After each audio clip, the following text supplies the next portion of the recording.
Good afternoon. My name is Ewout. I work for Unified Streaming, a software company from Amsterdam, and I'm going to tell you a bit about what we do and the solution we have for doing online video delivery. And the title of my presentation is All Good Things Come From an Origin. I'm going to tell you why. So I'm going to give you a bit of background about me and maybe streaming. But me as a millennial, I was born in the 80s, late 80s. This was TV for me when I was growing up. And it changed a bit. So I think when I went to university, I started to watch some YouTube. And watching TV moved slowly to online. It was first clips. And then we got smartphones and we got tablets. And then we wanted to watch TV and videos on PlayStations and Xboxes. And then Apple brought out, or Samsung brought out more phones, and more phones, and more phones and tablets, and more tablets. And nowadays, my generation, I am probably the reason why OTT is actually here. The millennials, we don't want to watch anything on a TV anymore. We want to do it online. And the result of that is that one of our customers, the BBC in the UK, they actually have a contract with us that lists the thousands of different devices they actually want us to stream towards. Which adds, of course, a lot of complexity to your video delivery workflow. I mean, firstly, it was just broadcasting onto televisions, and now you have to take into account that I have a Samsung telephone and you have an Apple iPhone and someone has a Windows laptop. And we're not getting less devices. It's not going to get easier. We get more beautiful TVs, we get more telephones, and you still want to consider that some people still use the iPhone 1. And you need to stream to those telephones as well. And the fact that every company has their own telephone, has their own operation system, we need to take into account streaming to Windows, streaming to Apple, and streaming to Android phones.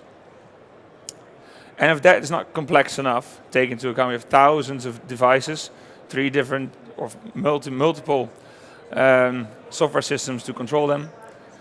You have DRM.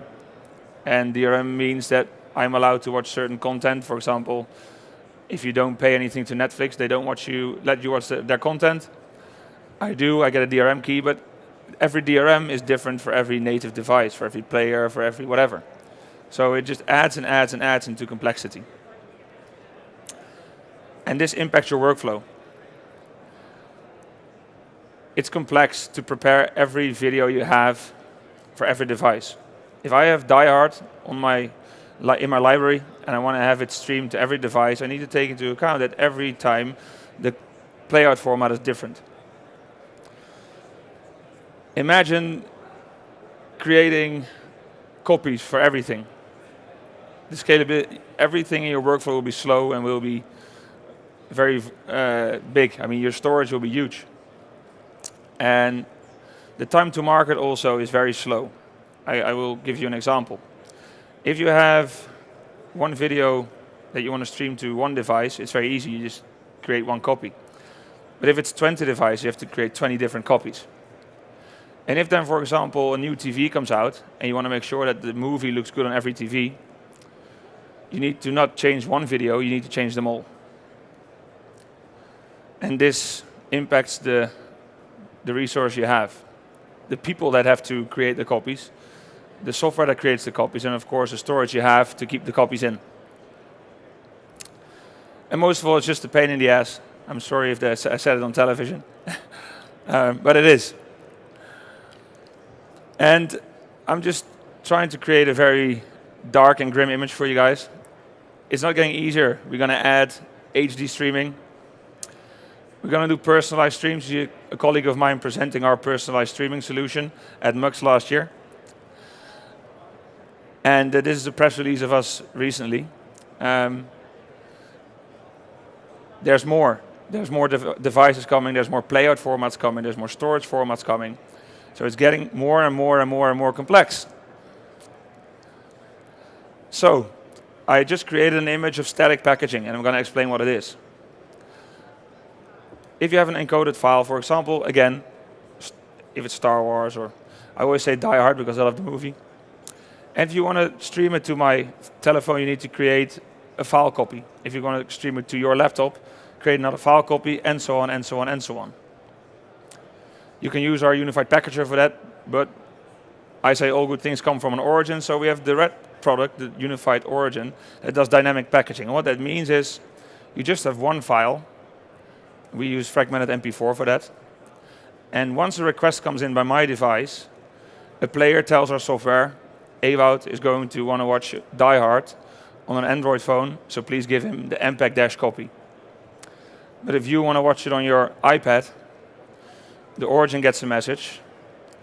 Mr. X wants to watch it on his iPad, so give him an HLS copy. And you don't create physical copies, we just create the stream.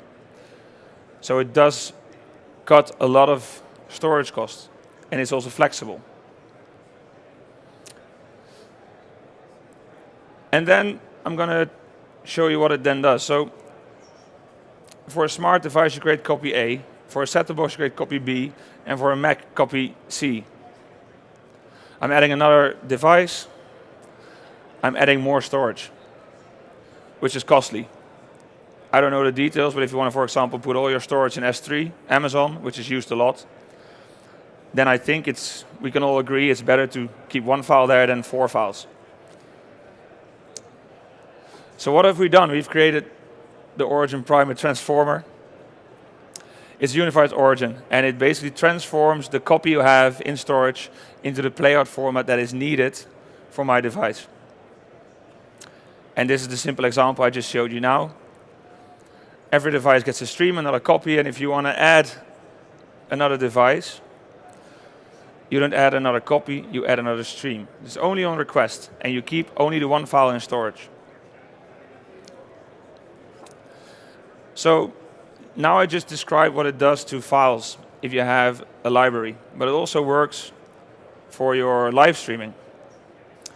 If, for example, I want to watch the football match that just was shown here on television, and I'm watching it on my iPhone again, our origin turns the encoded files, so the stream, the football match, into the playout formats that you need. Instead of encoding 4 different streams, you just need one stream encoded, we do the rest. And studies have shown that in the US and also in Europe, nowadays people don't want to watch live television anymore. At least not linear, unless it's sports. So what happens, over 50% of people in America want to watch shows when they want to. TV on demand, that's the future. But it happens now. So what happens is, for example, tonight is the 8 o'clock news, but I'm coming home from work at 9:30. I turn on my connected TV, and instead of missing the news, I just can go back into my TV guide and click play. And that's what this is for. Storage on your web server. And let's say, for example, there's a TV show that I want to watch back a couple months from now. We can capture from your archive, create a clip, and you can watch it online later in the year or whenever you like. We call it live to VOD. So from a live stream, you create a VOD asset. And for example, for the RTL group in Europe, we do this by clipping out commercials. We stitch it together, put it online, and you can watch the show whenever you like. And this is something which is very hot in Europe. I mean, we have a very nice TV show in the Netherlands, which you're never going to watch, but back in the days, they said, it's such a popular TV show, 2 million people watched it on Sunday evening. Now they wait with that information. They wait until the day before the show, the second episode airs, and they say, this week, including people watching it back, 4 million people watch the show. So the whole industry is taking into account that people don't care about your schedule, your EPG. They care about what's convenient to them.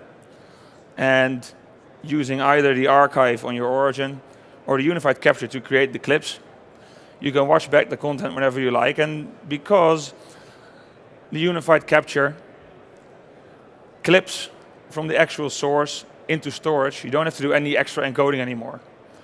Just like the VOD asset You can just keep it in your storage, and the origin does the rest. So now you're gonna say, well, I mentioned all about saving costs and saving time and blah blah blah. I'm not here to recommend my own product. I have customers doing it for me. So also one of our customers did the actual maths. They run their stuff in the cloud, and they actually compared what it's like to have a static setup in which I mentioned you keep the 20, 30, 40 different copies in storage.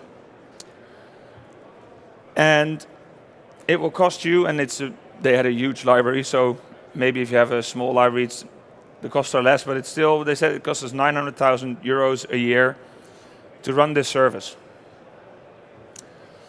In the cloud, the cost went down. This presentation, actually, the numbers are online on an AWS presentation, but so in the cloud, sorry, on-premise it was 900,000 euros. In the cloud, it was even less. It was 810,000 euros because there was no traffic from their storage to the cloud, but take that into consideration. The staggering difference for me is if you do static packaging, it's much more expensive than dynamic. And people think, I don't want to have the computing cost of your origin server running and running and running. I have to pay all this money to servers. But actually, running the servers is so much cheaper than the storage nowadays because there's so many files you need to take into account that running a dynamic service is, well, not only cheaper, but it adds flexibility to your workflow. As I mentioned, you don't have to do the encoding for all the different copies anymore. So why should you use a dynamic packager, whether it's ours or from the competition? If you want to build your live streaming service or you want to do your VOD platform, please take my advice. I mean, I've been in this industry for not so long, but this is the only thing I really know. Running a dynamic packager is efficient. If you want to add a video to your library, it's just one file. Put it in storage, done. And as I say, it's dynamic. If you want to make changes, you don't have to change 20 things. You don't have to change 30 things. You have to not take into account all the playout formats. You just change the file from the encoder or the file in your storage. It's future-proof, as I mentioned. This year there's HEVC streaming of HDR content on 4K TVs. Next year we'll have 8K TVs, and the year after we will have another playout format like AV1 maybe. There's so much things changing in the industry that if you're doing it static, you will not be able to keep up. So what's next? Please come meet us at our booth if you want to have or going to or have a service now that does live streaming or video on demand. Please meet us. I'm happy to answer your questions here or there, or over there. Visit our website. Please gather some information. My name is Ewout, and my email address is very easy. And I think the last thing for this presentation is any questions from the audience.